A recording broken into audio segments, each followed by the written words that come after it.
There are usually two types of anime to live action announcements. Type 1, oh no, they made Death Note again.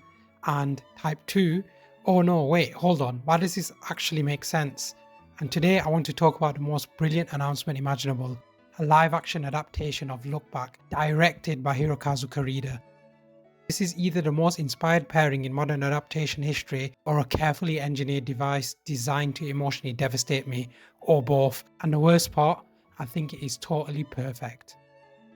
If you haven't read or seen Look Back, you're in for an absolute treat. Look Back is a one-shot manga by Tatsuki Fujimoto. It had an anime adaptation in 2024 produced by Studio Durian and directed by Kiyotaka Oshiyama. And despite Fujimoto being known for chainsaws, devils, and emotional devastation, Look Back is quiet. It's a story of two girls, Fujino and Kiyomoto, connected by their love of drawing manga and the struggles of being an artist. That's it. No monsters, no violence. Just artistic jealousy, creative isolation, the fear of not being good enough, and the unbearable sliding doors question of what if I had chosen differently. It's a story about creation, loss, and how art can both be a lifeline and a wound. Look Back doesn't work through spectacle, it works through silence, and yet, somehow, this deeply internal, fragile story is being adapted into live action after an already stellar anime, which should be a cause for concern and something I'm always against, except this one feels a bit different.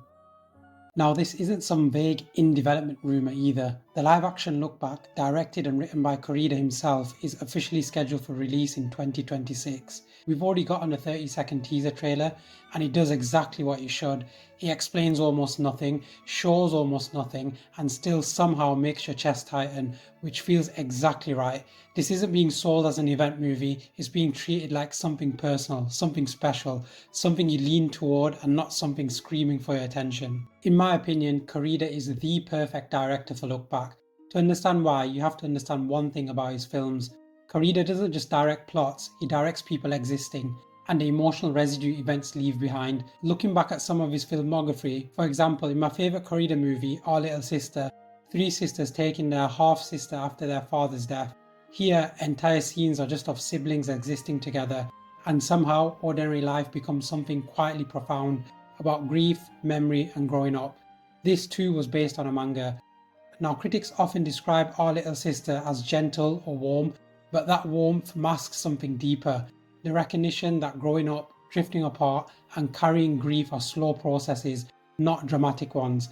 This is crucial for Look Back, which is fundamentally about quiet creative rivalry, unspoken admiration, and love expressed through shared routine rather than confession.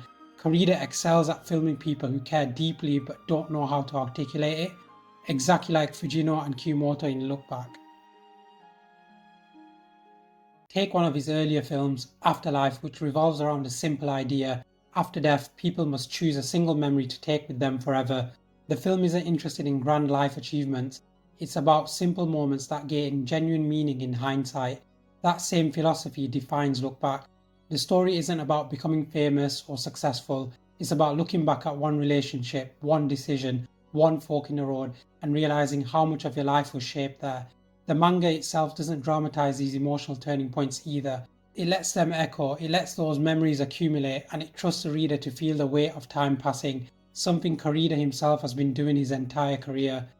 Koreeda's work repeatedly asks the same question Fujimoto asks. What moments do we realize mattered only after they're gone? This is Look Back. Koreeda's films feel lived in, like time has already passed through them before we arrive. That quality aligns perfectly with Fujimoto's most introspective work, as Look Back lives on this same emotional frequency. Koreeda has spent his career filming those exact emotions. It's a conversation that's been leading to it. Look Back doesn't need spectacle, it needs patience. And few directors have earned more trust with quiet stories than Hirokazu Koreeda. Please do yourself a favour and check out Koreeda's past movies. At the very least, check out Our Little Sister. But what further sold me on this adaptation is how personal this project feels for Koreeda. He's talked about discovering Look Back almost by accident while travelling from Kyoto to Tokyo. He said the cover called out to him, so he bought it and read it in one sitting that night. And although manga and film are completely different mediums, Koreeda as an artist himself found the work invigorating and felt Fujimoto's strong will inside of it. He believed this was a story Fujimoto desperately needed to create, something he had to make in order to keep moving forward. At first, Koreeda didn't even want to adapt it, he just wanted to meet Fujimoto to thank him for creating it. But after they met, something changed. Koreeda later told his producer in epic fashion, "Let's do it," because he realised this wasn't just a story Fujimoto needed to make, it was a story he himself needed to take on as well. Just how Fujimoto used Look Back to keep moving forward, Koreeda decided this was something he had to do too, and that matters, because this isn't a director chasing IP, this is one artist recognising another artist's artistical instinct and choosing to embrace it. Then there is this detail which genuinely made my film nerd brain light up. At Koreeda's request, just like a lot of his previous works, the entire movie was shot on actual film stock, not digital, not film look, actual film. Working with cinematographer Ueno Senzo, their first feature collaboration, Koreeda wanted to carefully capture Fujino and Kiyomoto alongside the Four Seasons. And that choice isn't just aesthetic. Film stock ages, it remembers light differently, it makes time feel physical. For a story obsessed with memory, regret, and moments you can't undo, that choice is thematic. It's Koreeda saying, if this story is about time slipping through your hands, then the image itself should feel fragile. So yeah, I'm super excited for this adaptation, but I'm also a teeny tiny bit apprehensive because Look Back isn't a story you watch once and move on from. It's a story that silently stays with you. It makes you think about the people you drifted away from, the moments you didn't realise were important until they were already gone. And both creators understand that. Two artists, two mediums, and one shared understanding of how fragile yet important creativity in life is. That's why this doesn't feel like a live action adaptation trying to improve on the original. It feels like a continuation.